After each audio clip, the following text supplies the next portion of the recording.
Hello, everybody. Hey, I'm happy to donate the time. Hey, real quick, let's hear from all these young people. Yeah. That's the American way. Good evening, and thank you for giving us this opportunity to speak additionally to you guys. I want you to know that I'm not opposed to solar, which might surprise some people. In fact, I live with it every day. What I'm opposed to is people losing their rights. I'm losing the value of their property. What I'm worried about is the economic and environmental issues that are certain to happen somewhere along the way. You know, it might surprise people, but some of the statements that NextEra makes in their advertising, I actually agree with. They say that $136 million in additional tax revenue will come for the community. They go on to say that $491 million in economic activity for the region. Did you notice they said community and region? They did not say Jackson County. And this is done purposefully, and they should. Further, NextEra is using a study from the University of Kansas, so they're not really even making these claims.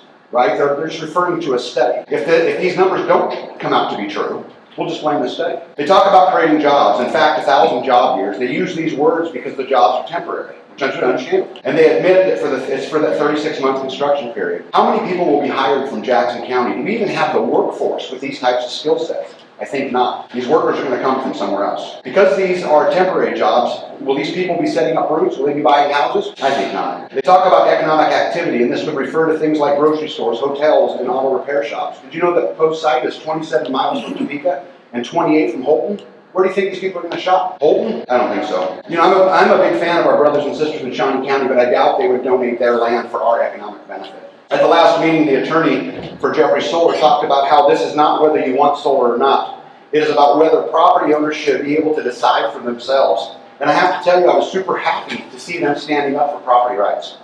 Right up until we witnessed that lack of belief as soon as the fence was torn down and a road was destroyed. It appears to me those words were empty. Remember the lady holding the pictures. Don't take my word for it. Don't take their word for it. Do your guys' own research. Look at the background of the company. Look at what's happened in the past. Our Constitution guarantees us the right to life, liberty, and the pursuit of happiness. How will this board ensure the safety of the people living in this area and people across the county? I don't know if you guys have reached out to the fire departments of Hoyt, Mayetta, and the tribe, but we have. And I have not spoken to anyone who believes they have the right training or equipment. I can tell you that in your regulations you talk about training, fabulous, but what about the equipment? If you don't put it in the regulations, what's going to happen is the commissioner's going to be right back here soon asking for a tax increase to pay for this equipment. Property rights are the foundation of freedom and must apply to everybody equally. I will stand here and I will defend the rights of the people wanting to lease their land, but I will also stand here and defend anyone who's affected. Even if the economics numbers come out to be true, we must realize that the benefits will be spread across the region. This is their words, not mine. The numbers do not affect the benefit to Jackson County.